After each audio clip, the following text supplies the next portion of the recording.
It's an iPhone. Nah, what is Zoom level sometimes quality? Noisy sometimes it's a birthday, and usually when you speak, one of your responsibilities is to, offer some words and whatnot. Manje ke before ngihlala odabeni, so one of the books that some of you will actually receive today is Lessons from a Domestic Worker. So on my way coming here, especially as a son raised by a domestic worker, something actually happened on my way. And I'm thinking to myself, why would something of this nature happen on a day like this when people are dancing and everybody's having fun? So anyway, on my way, so ngiphuma phakathi kwemoto, I think it's an Uber driver, whatever the case may be.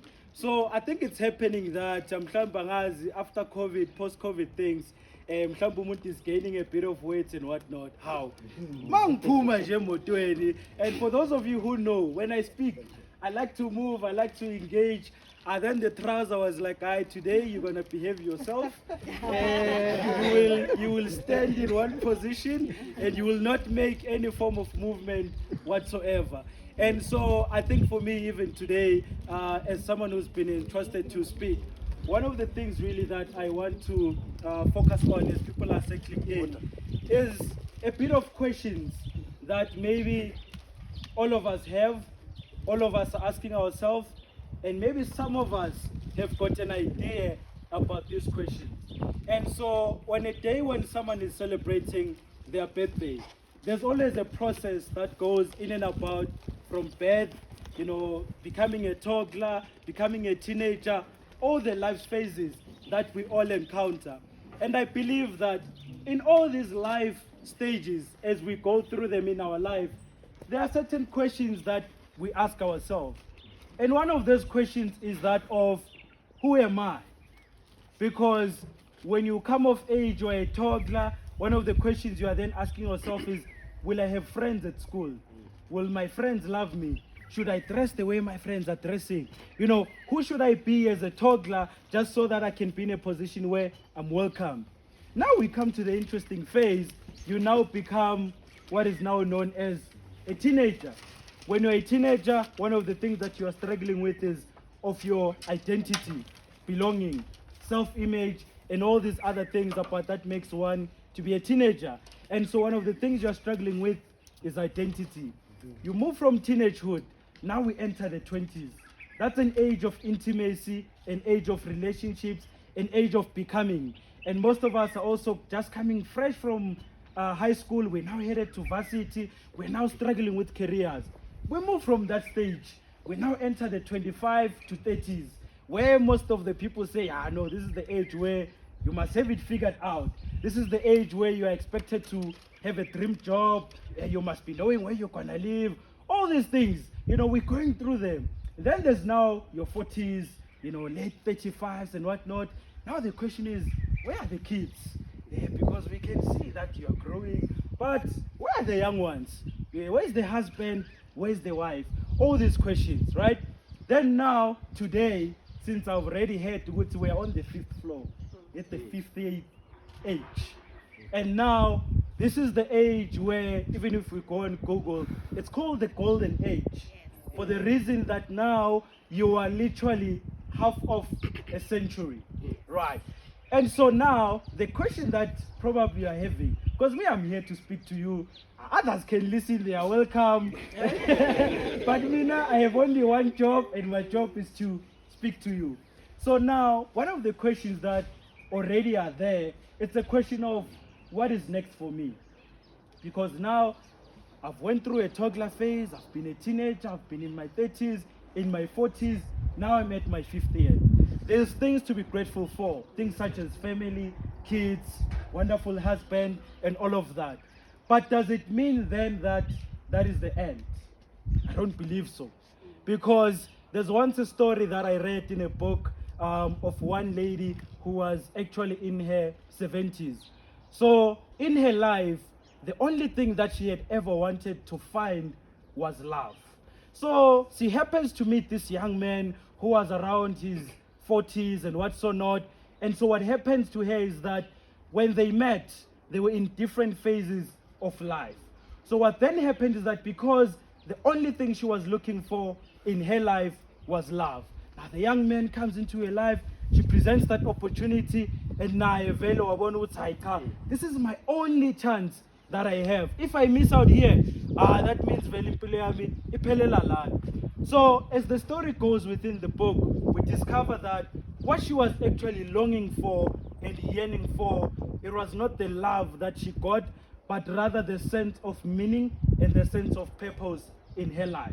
Which therefore means at the age that you're in now, one of the things that matter the most is what contribution do I still have? What form of meaning and purpose can I now derive? And then the question that remains for all of us who are here celebrating her day is also then the question of how then do we support her in order for her now to fulfill her dreams? Because now, here's the beauty about the age that she's in. Often when you're in your 40s and your 30s, the biggest primary objective for you is for the kids to go to school, they go to varsities and whatnot. And I think it's also been said that now when you finally turn the page of 50s, you can finally, let's say, live your life to the fullest. Because even the kids that you had in your 30s, now 16 years, 20 years of age, they still need a bit of support and here and there. But the most important thing is that for you now, you do have the opportunity to finally say, what are those things in my life that I had been meaning to do, but I kept saying, because there is no better time than now for you to finally really express all the things that you've been meaning to express. Which is why one of the things that I would also leave you is really the question of, who do I become now? Because all of your life has been set for you. You go to school, you must now, depending on your life phases, get a job, live in a certain place, get married. Let's say you've completed all the expectations. But now what remains is for myself. What then do I do? What form of identity do I now take in order for me now to go into the next phase? And I think even for everybody who is here, because we all wonder from time to time, right? Which is a question of, why am I even here on earth? Why was I born? What am I here to do? We then wonder, what can I do? What are my abilities, my talents, and all those other things? We then go and wonder to say, where am I going next in my life after this particular phase? And so this is one of the things that I experience even when I'm coaching certain clients or delivering talks, that for majority of people, it's so easy for us to do the things that people expect from us, but it is so hard for us to do the things that we want. Because unfortunately, these are things that have to come from ourselves. And unfortunately, not all of us have the privilege that we can be brought up in environments that actually allow ourselves to be, to become, and to be who we want to be. So that's the question that we all now have. Turning of 50, who am I today? What happens next? What do I do from now? And for everybody who's here, that remains to be the question. One of the closing things that I would say is, me, I can speak for the whole day. So I must stop so that people go drink their wines and eat the cake. Though I'd close by saying, I remember when my mom turned 50, I think I was in my matric. So one of the things she said is like, hey, Howard, mntanami, ngiyacabanga ukuthi kuyimanje, hayi umsebenzi wami sengiwenzile. And this is before like she got retrenched with COVID and all. And so what she says to me is like, no, I've taken you guys to school, I've done all of that, but I think for myself, akusekho okunye engingakwenza. And it was on the same year in 2019 where I actually wrote an honorary book to her titled Lessons from a Domestic Worker. And so in that book, it was not only celebrating, the mothers and the people who actually brought us up, but it was also to say, for those of us who come in the places of, township, Emakai, and all those places, most of us were brought up to think that our parents' job titles define our future. My mom raised me by the buckles that she was picking up at night. She was working at some club in Pretoria, I won't mention the name. And so one of the things she could have ever believed was that for her, having raised us in a shack and all of those things, there was no way she could produce an author, let alone an author who, by the age of 19, was already traveling to Indonesia, doing all of those things.